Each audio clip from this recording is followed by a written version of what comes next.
Welcome to our last video in our series on how to do things with words, which is the book on linguistics by J.L. Austin. And in this video, we're going to talk about chapters 10 through 12, but we're actually really going to focus on chapter 11. And I'll give you a brief introduction to the other chapters first, but the main focus is going to be on chapter 11.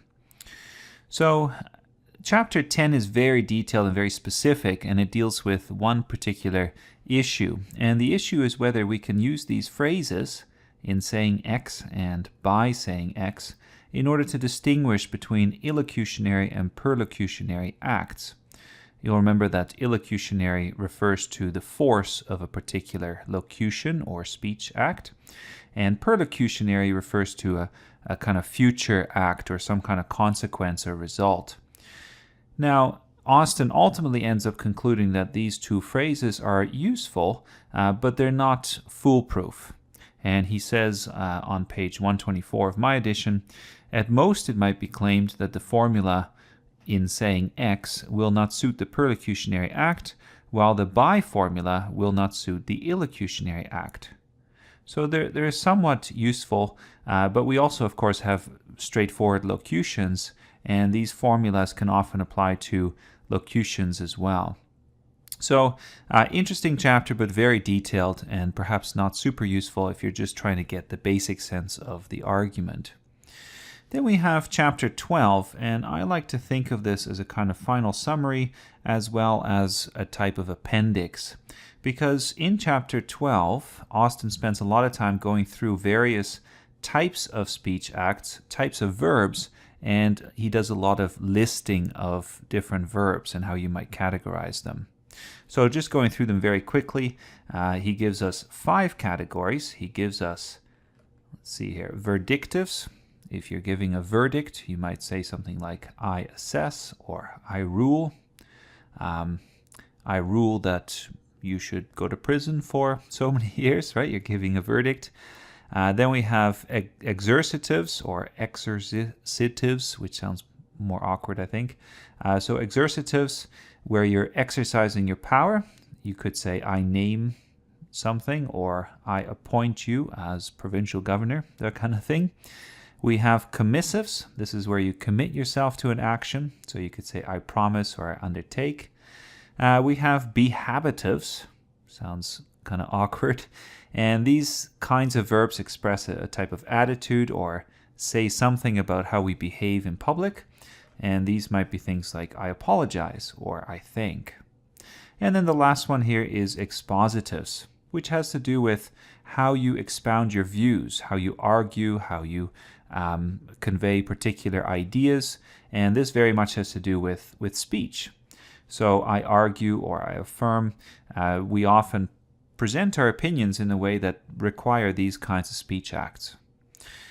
That's chapter 12 then, and you can see that it's quite specific. It's particularly useful if you want to follow up on speech acts and study it in more detail. But for now, I think we're really just going to focus on chapter 11, which is at the core of these final 3 chapters. All right, so to sum up the book, roughly speaking, in terms of what we've seen, is we've seen that Austin started with a distinction between constatives, which are descriptive statements, and performatives. So performatives, and these are actions, when we do an action with a word, such as I pronounce you husband and wife. We found that these two distinctions, they overlap, they don't always work well, and in the end, Austin seemed to abandon them for a different model. Now, he didn't abandon them completely, because these terms can still be applied to a new model, as we'll see. The new version of the way in which Austin is thinking is that we have 3 levels. And these 3 levels can all apply to the very same speech act. So the first level is the locution, and the locution has sense and reference. In other words, it's similar to a constative. It describes something, it has meaning, but it doesn't seem like we're necessarily doing anything with it. So almost any kind of statement can be a locution. And you might say something like, there is a bowl, to use one of Austin's favorite examples. There's a bowl, right? You can see that there's a bowl in the field, and we have some kind of idea of reference here. Now, if I want to add force to this, then we are talking about an illocution, or an illocutionary act. And that would be something like saying, I warn. But we're going to put this in brackets because this could actually be part of the very same statement. In other words, these are not different acts or statements. It's rather that I can say there is a bowl, and I mean I'm warning you to get out, right? This is the illocutionary level. We don't have tons of time here to go into detail about all these things. I suggest you watch the previous videos again just to remind yourself if you need some help with this. The last level is the perlocutionary level. So the perlocutionary level, and a perlocution is a kind of follow-up act or a consequence of the locution and the illocutionary force. In this case, it might be that you actually run. I say there is a bowl, I warn you, and the consequence is you run. You take my hint. So I'm kind of simplifying the idea here, but I hope that you can see what's going on here, that instead of saying these things are distinct, consitives and performatives, we've seen that they overlap. A locution may seem like a consitive, but there's often these extra layers of meaning. And that's the basic gist of Austin's argument. So what we see then is that this first level, which might be described as simply stating something, right? Stating something. Stating itself is even a speech act. And one of the crucial quotations in Austin's work goes as follows. He writes, once we realize that what we have to study is not the sentence, but the issuing of an utterance in a speech situation, there can hardly be any longer a possibility of not seeing that stating is performing an act. Stating is performing an act.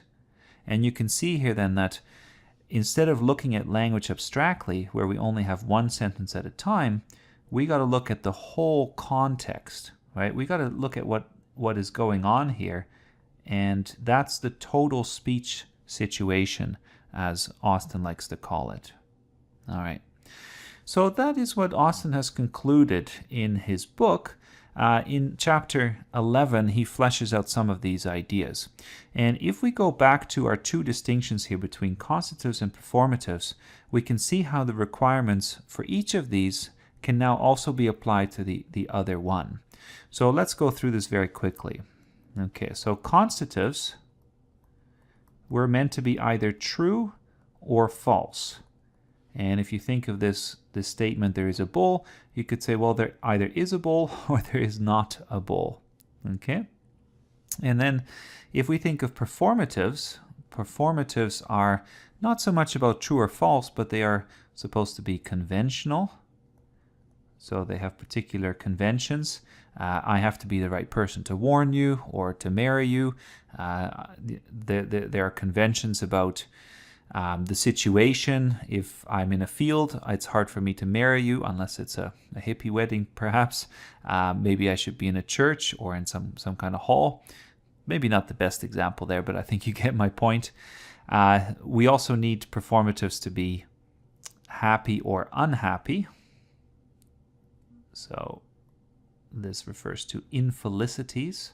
And what that means is that the performative is not so much true or false, but it works or it doesn't work. If I say, I pronounce you husband and wife, there's not much of a true or false factor, it seems, but it's more about whether the situation is right and whether the act succeeds or not. We saw that performatives have to do with sincerity. So I have to be sincere. I cannot just say, I promise you $5 tomorrow and not being sincere about it. And these performatives require some kind of uptake.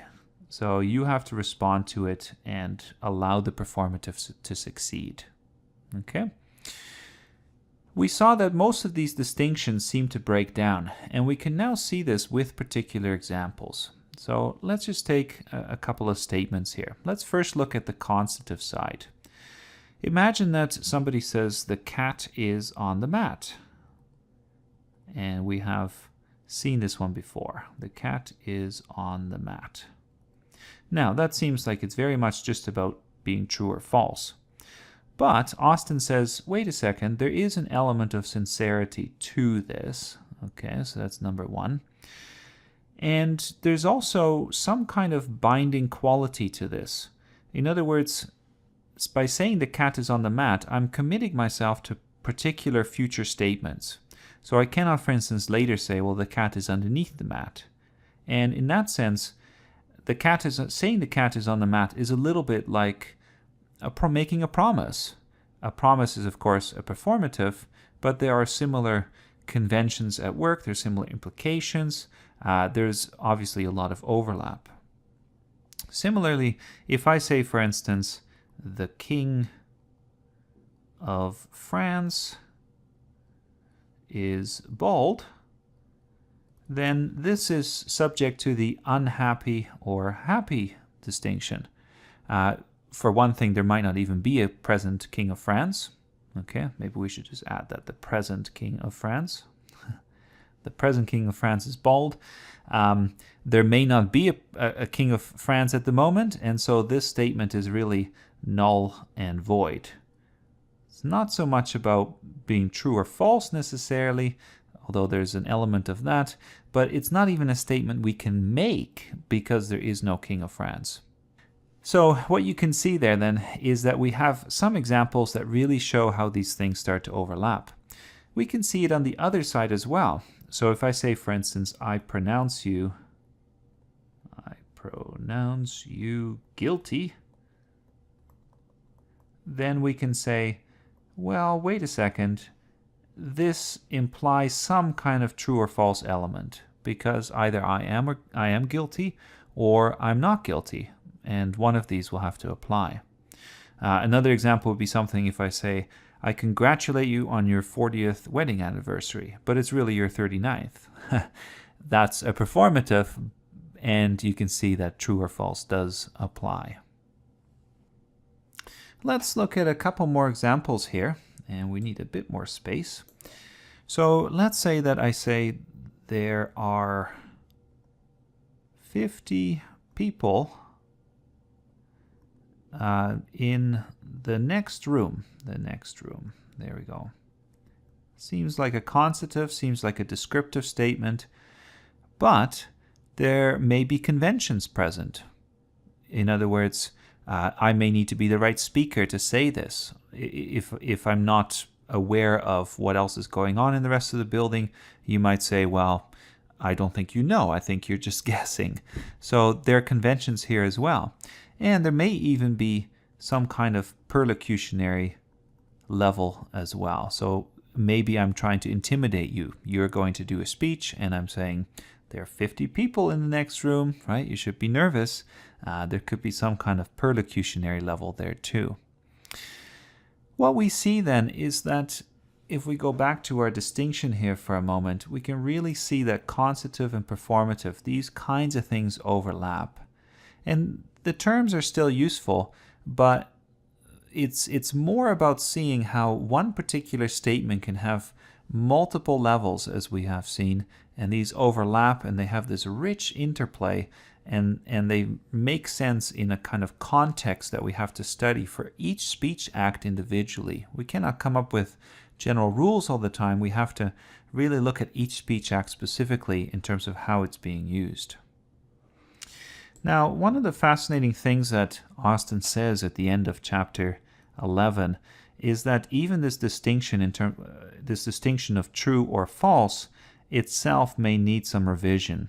And I found this part of the argument really fascinating, because he gives this example here where he says, let's say somebody says France is hexagonal. Okay, so we can imagine a hexagon, right? There's our hexagon, and we can say, yeah, that looks like the shape of France. There's Paris, and this is France. Fair enough. But even though this is a constative, is this really a true or false statement? It seems rather rough, and Austin ends up concluding that yes, this is a very rough description. It's not really quite true or false. Now, he goes on from this to basically conclude something that seems quite radical. He writes, "It is essential to realize that true and false do not stand for anything simple at all, but only for a general dimension of being a right or proper thing to say, as opposed to a wrong thing. In these circumstances, to this audience, for these purposes, and with these intentions." In other words, and this is perhaps the most radical thing he says in his book, true or false are themselves conventional. True or false are conventional. And I think you can kind of see the influence of somebody like Nietzsche in the background here. And he doesn't mention Nietzsche, but I think this is a fascinating connection. If true or false are themselves conventional, then the whole distinction between a constative and a performative really falls apart, and everything depends on context. Because to a geographer saying France is hexagonal, this statement is completely false. But to, as Austin points out, to a general, this is good enough, right? This is true. Or to somebody who really cares about shapes, this is absolutely true. So context determines almost everything. And I hope you can see just how radical this really is. All right, so what have we found out then about speech acts?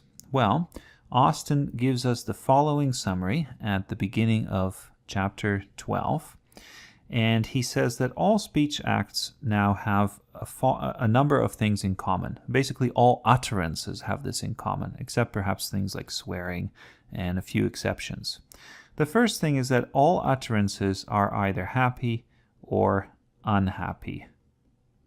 Okay? It's not just performatives. All utterances, happy or unhappy. Second thing, all utterances have some kind of illocutionary force. Illocutionary force. We tend to do things, even with simple statements. Third thing, all utterances are either true or false. And again, this does not apply just to constatives. Fourth thing, all utterances have some kind of locutionary reference. And what that means is simply this notion that if we say something, there's meaning to those words. We're referring to particular things. There are dictionary definitions you can associate with the words. There's meaning that people can understand. And then we can add one more, which Austin doesn't actually list in chapter 12 and doesn't talk about too much, but there may be perlocutionary force, right? Or perlocutionary effects, let's call them. Future actions that can come out of this. All of this together is what we call the speech act, or the total speech act, or the speech act situation. There's a couple of ways to describe that. Let's give one final example very briefly so you can see how this all plays out. And then you can also think about how useful this might be if you are applying these linguistic ideas to, let's say, literary analysis. Imagine that somebody says, "I am so stressed out about the exam." Now, again, a lot depends on who is saying this, but let's imagine that this is a student who is saying this locution. So this is a student. And the intended target is the teacher. Could even be that the student is talking to other students, but is hoping that this teacher will overhear this. Okay, could be multiple audiences, which makes it a richer speech act. So we have this, and we can see that there is a locutionary level. This is simply the locution. We haven't interpreted for other levels or other meanings. But at the locutionary level, these words have particular reference points. Presumably there is some exam that we're talking about. We have some idea of what stress is. We have some reference point of in terms of who the I is. We can also think about this then in terms of true or false, right? True or false. So, is it true that I am stressed? Is the exam something that can induce stress, right? These are questions. But notice that the true or false question here is not a simple one because it's very subjective. Your sense of stress may not be the same as my sense of stress. I might, if I'm the teacher, I might say, oh, that's nothing to be stressed out about. Doesn't stress me out. Other students don't seem stressed. So the true or false distinction then is quite interesting and quite complicated. At the illocutionary level, I might actually be saying this to have some kind of force as a speech act. I may, first of all, of course, be stating it, but I may also be asking, right? I may be asking for help. Please help me out, teacher. Or to other students, please help me and give me your notes. So this would be the illocutionary level, right? There's some kind of force to this. And then we can also see that there may be some perlocutionary level to this. Maybe there's an act that comes out of this. Maybe the teacher gives an extension for the exam. We'll do the exam later, or gives some extra help, or does different things, or just refers the student to counseling. So as you can see there then, we have all these levels in the very same statement, and Austin's ideas, even though they're somewhat muddled at times, even though muddled in a good way, even though he often says, well, we have to study this in more detail, this is provisional, we can go back over this. Despite all these caveats, Austin's ideas are so rich for analyzing language and seeing how there are different registers to every speech act, and we have to become more aware of how those different registers interact with each other. And that's why I love Austin. That's why I think he's really exciting and interesting, and so valuable, especially for things like literary analysis, where you have to be attuned to the way in which speech acts work in multiple ways. So hopefully you have enjoyed this series on J.L. Austin. And if you have other people in the world of literary theory that you'd like to see videos about, by all means leave a comment at the bottom and let us know. Thank you very much.